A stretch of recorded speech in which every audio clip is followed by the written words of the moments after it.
Hello my dear future doctors. तो आज मैं आपको कराने जा रही हूँ फिनाइल कीटोन्यूरिया।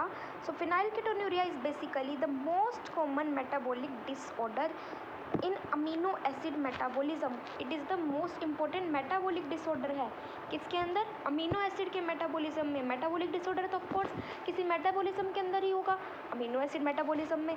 अब इंसिडेंस क्या है, PKU मतलब फिनाइल कीटोन्यूरिया का इज़ 1 in 10,000 बर्थ्स। 10,000 बर्थ्स में एक इंसिडेंट है फिनाइल कीटोन्यूरिया का। So it is due to deficiency of the hepatic enzyme phenylalanine hydroxylase. इसके अंदर ये हमारे पास क्या है, एक हेपेटिक एंजाइम है फिनाइल एलेनिन हाइड्रोक्सिलेज, जो कि ऑटोसोमल रिसेसिव जीन की वजह से होता है। सो फिनाइल कीटोन्यूरिया क्या होता है, it is basically a metabolic disorder in the amino acid metabolism. The incidence is 1 in 10,000 births and phenylketonuria is generally किसकी वजह से कोज होता है, by the autosomal recessive gene की वजह से, and it is due to the deficiency in the enzyme phenylalanine hydroxylase, जो कि हमारे पास हेपेटिक एंजाइम है। अब हम बात करते हैं phenyl ketonuria primarily causes the accumulation of phenylalanine in tissues and blood। Tissues और ब्लड के अंदर फिनाइल एलेनिन क्या कर जाएगा, टिश्यू और ब्लड के अंदर एक्यूमुलेट कर जाएगा, एंड जिसकी वजह से एक्सक्रीशन यूरिन के अंदर बढ़ जाएगी इसकी। फिनाइल एलेनिन जो होगा वो डाइवर्टेड होगा to alternate pathways resulting in the excessive production of phenylpyruvate, phenylacetate and phenylglutamine. क्योंकि वो डाइवर्ट कर गया ना ऑल्टरनेट पाथवेज में, अलग अलग पाथवेज के अंदर ये डाइवर्ट कर गया है, जिसकी वजह से एक्सेसिव प्रोडक्शन होगी फिनाइल ग्लूटामिन की, फिनाइल एसिटेट की एंड फिनाइल पायरुवेट की। सो फिनाइल एलेनिन हाइड्रोक्सीलेज से टायरोसिन के अंदर कन्वर्ट हो रहा है ट्रांसएमिनेस, ठीक है। फिनाइल पायरुवेट के अंदर भी कन्वर्ट होगा, एक तो फिनाइल पायरुवेट फिनाइल एसीटेट दो में जाएगा। एक तरफ तो हमारा NAD प्लस NADH और H प्लस देगा, और दूसरी तरफ NADH plus H plus NAD plus देगा। सो फिनाइल एसीटेट आगे जाके फिनाइल एसिटाइल ग्लूटामिन में कन्वर्ट हो रहा है। All this metabolites are excreted in urine in high concentration in RBCs। अब सारे के सारे मेटाबोलाइट्स हमारे यूरिन के अंदर एक्सक्रीट कर जाएंगे हाई कंसनट्रेशन इन RBCs के अंदर। Phenyl acetate gives the urine mousy order.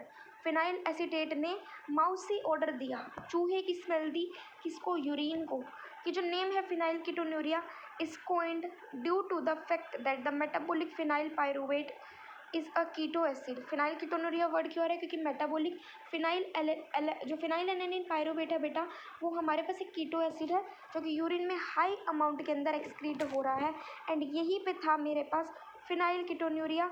उसके इफ़ेक्ट सब पढ़ लेते हैं फिनाइल कीटोन्यूरिया के, फिर ट्रीटमेंट पढ़ेंगे। सो फिनाइल कीटोन्यूरिया के इफेक्ट्स क्या है, सबसे पहली बात तो सेंट्रल नर्वस सिस्टम के ऊपर क्या इफेक्ट है, मेंटल रिटार्डेशन हो जाएगा बेटा, फोक नहीं कर पाएगा कोई इंसान, टॉक नहीं कर पाएगा। फिनाइल कीटोन्यूरिया के अंदर वोक में टॉक में दिक्कत आएगी, और सेंट्रल नर्वस सिस्टम पे क्या इफेक्ट होगा, मेंटल रिटार्डेशन होगी, और क्या हो जाएगा, ग्रोथ नहीं हो पाएगी, सीजर्स में प्रॉब्लम आएगी, ट्रेमर, ये सारे के सारे कैरेक्टरिस्टिक फाइंडिंग है फिनाइल कीटोन्यूरिया में। अगर अनट्रीटेड हुआ इन पेशेंट्स में तो स्लोली हमारे पास क्या हो जाएगा, स्लो, वेरी स्लो, ठीक है। Now effects on pigmentation. So melanin एक पिगमेंट है जो कि सिंथेसाइज होती है टायरोसिन से, बट टायरोसिनेज, मेलानिन जो होती है वो टायरोसिन से बनेगी, टायरोसिनेज से। अक्यूमुलेशन ऑफ फिनाइल एलेनिन, अगर फिनाइल एलेनिन का अक्यूमुलेशन हो गया तो टायरोसिनेज हमारा इनहिबिट कर जाएगा और हमारे पास मेलानिन फॉर्मेशन नहीं होगी। वैसे हमारे पास मेलानिन की फॉर्मेशन टायरोसिन से हो रही थी, टायरोसिनेज एंजाइम से, लेकिन अगर हमारे पास डिफेक्ट आ गया, मतलब अगर हमारे पास जो फिनाइल एलेनिन आ गया उसका अक्यूमुलेशन कर गया, कॉम्पिटिटिवली ये इनहिबिट कर देगा बेटा, कम्प्लीटिवली ये इनहिबिट कर देगा किसको, मेलानिन फॉर्मेशन को। और अगर मेलानिन की फॉर्मेशन नहीं हो पाई तो रिज़ल्ट किसके अंदर आ जाएगा, जो हमारे पास पिगमेंटेशन हो रही थी वो नहीं होगी, दिस रिजल्ट इन हाइपोपिगमेंटेशन, ठीक है, that causes light skin colour हो जाएगा, और क्या हो जाएगा, और हमारे पास हेयर्स जो होंगे वो फेयर हेयर्स हो जाएंगे और ब्लू आइज हो जाएगी इसी रीज़न की वजह से। सो डायग्नोसिस ऑफ फिनाइलकेटोन्यूरिया कैसे होता है? Mostly detected screening the newborn babies from the increased plasma levels of phenylalanine. ठीक है, फिनाइल एलेनिन का इंक्रीजिंग लेवल देख रहे हैं, plasma level, newborn babies को स्क्रीन कर रहे हैं।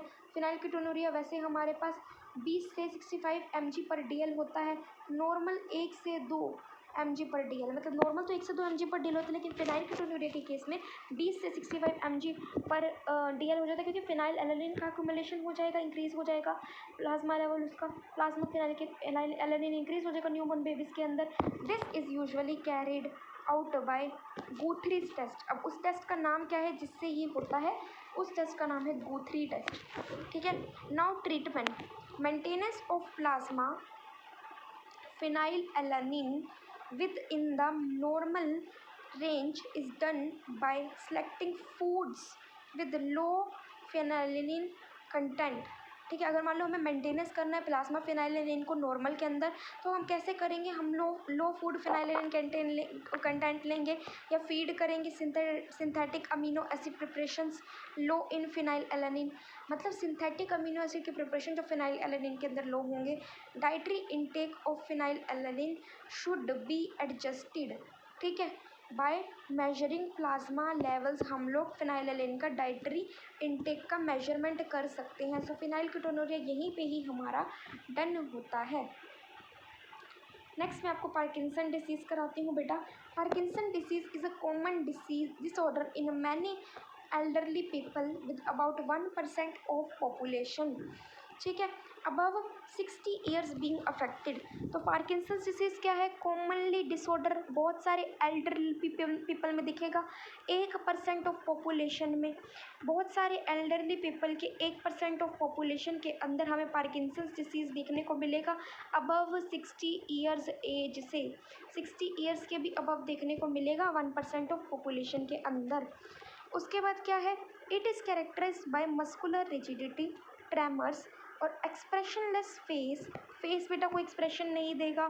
ठीक है, फेस कैसा हो जाएगा? एक्सप्रेशनलेस हो जाएगा, मस्कुलर डिस्ट्रॉफी हो जाएगा, ट्रेमर्स हो जाएगा, लेथार्जी हो जाएगा, और क्या हो जाएगा? इनवॉलेंट्री मूवमेंट्स हो जाएंगे। क्या क्या हो जाएगा? एक तो फेस एक्सप्रेशनलेस, ट्रेमर्स, लेथार्जी और मस्कुलर डिस्ट्रॉफी, और हमारे पास हो जाएगा इनवॉलेंट्री मूवमेंट्स हो जाएंगे। ये सब कुछ पार्किंसंस डिसीज़ के अंदर हो रहा है। कॉमन डिसऑर्डर है बहुत सारे एल्डरली पीपल के अंदर, 1% ऑफ द पॉपुलेशन में, और 60 ईयर से भी ज़्यादा अफेक्ट हो रहे हैं। अब क्या क्या वो आ रहे हैं, कैरेक्टरिस्टिक्स किससे हो रहा है बता दिया। अब पार्किंसन डिसीज़ लिंक्ड होता है with decreased production of dopamine की डिक्रीज्ड प्रोडक्शन से हमारे पास लिंक्ड होता है पार्किंसन डिसीज़, डोपामिन की डिक्रीज्ड प्रोडक्शन से। अब बात करते हैं पार्किंसन डिसीज़ के किसी वजह से होता है जब हमारे पास certain parts of brain damage कर जाता है, डीजनरेट कर जाता है, जिसकी वजह से सिंथेसिस ऑफ डोपामिन नहीं हो पा रहा। अगर ब्रेन का सर्टेन पार्ट डीजनरेट कर गया तो हमारे पास क्या हो गया? डोपामिन का सिंथेसिस में इम्पेयरमेंट आ गई। ठीक है, फिर उसके बाद डोपामिन हमारे पास एंटर नहीं कर पा रहा है ब्रेन में, हैंस इसकी एडमिनिस्ट्रेशन का कोई भी यूज़ नहीं है, क्योंकि डोपामिन हमारा ब्रेन में ही एंटर नहीं कर पा रहा है। डोपा जो लीवोडोपा होता है वो हमारे पास, या एल डोपा यूज़ होता है in the treatment of Parkinson disease in the brain. ठीक है, डोपा क्या करता है? डी कार्बोक्सीलेटेड टू डोपामिन, डोपामिन में डी कार्बोक्सीलेटेड हो जाता है। तो मैंने आपको पार्किंसन डिसीज़ भी करा दिया। अब मैं आपको कराती हूँ मेटाबॉलिक डिसऑर्डर ऑफ ग्लाइसिन। तो ग्लाइसिन का एक ही मेटाबॉलिक डिसऑर्डर है विच इज़ ग्लाइसोन्यूरिया। ठीक है, या फिर हम बात करते हैं प्राइमरी हाइपोरेल यूरिया। सो ग्लाइसोयूरिया क्या, ग्लाइसिन यूरिया क्या होता है? It is a rare disorder, serum glycine concentration normal होती है but very high amount of it is excreted in urine. ठीक है, वैसे तो हमारी सीरम ग्लाइसिन की कंसनट्रेशन नॉर्मल होगी। ठीक है, नॉर्मल कितनी होगी 0.5 से 1 ग्राम पर डे, लेकिन अगर हाई अमाउंट हमारे पास हो गया तो वो यूरिन के अंदर एक्सक्रीट कर जाएगा, उसे हम लोग बोलते हैं ग्लाइसिन्यूरिया। नॉर्मल 0.5 से 1 मिलीग्राम पर डे होता है, 1 ग्राम पर डे होता है, लेकिन जैसे ही उसका अमाउंट सीरम ग्लाइसिन का बढ़ता है तो वो यूरिन के अंदर एक्सक्रीट कर जाएगा, जिसे ग्लाइसिन्यूरिया बोलते हैं।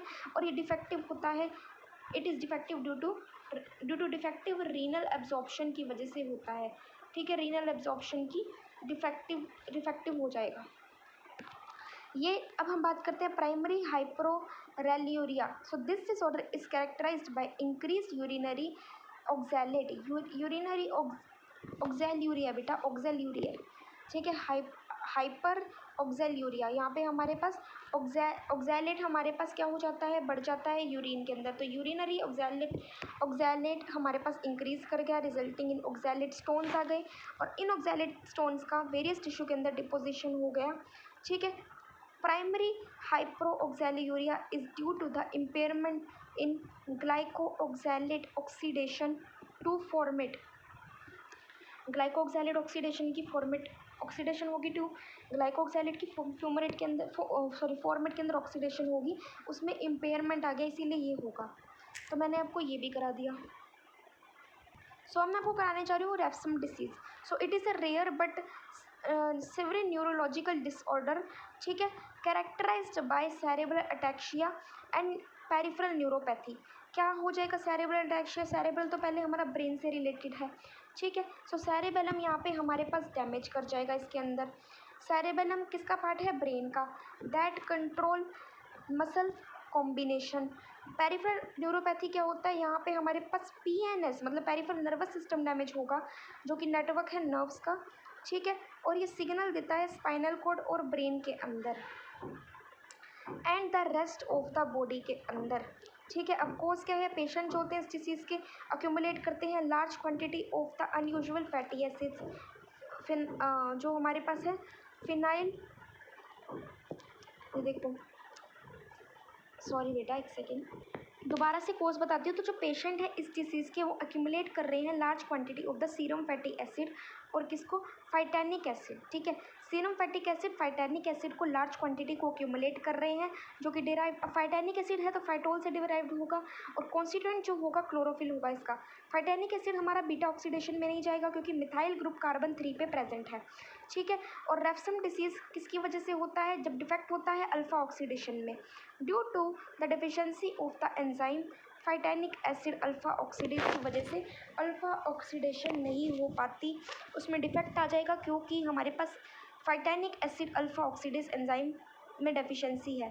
दिस रिजल्ट इन दैट जो हमारे पास फाइटैनिक एसिड है can't be converted to a compound that can be regarded by beta oxidation, इसीलिए वो बीटा ऑक्सीडेशन में नहीं जाता। जो कंपाउंड बीटा ऑक्सीडेशन से रिगार्डेड होता है उसमें फाइटैनिक एसिड कन्वर्ट ही नहीं हो पा रहा है। आई होप आपको ये भी क्लियर होगा रेफसम डिसीज़ पूरा।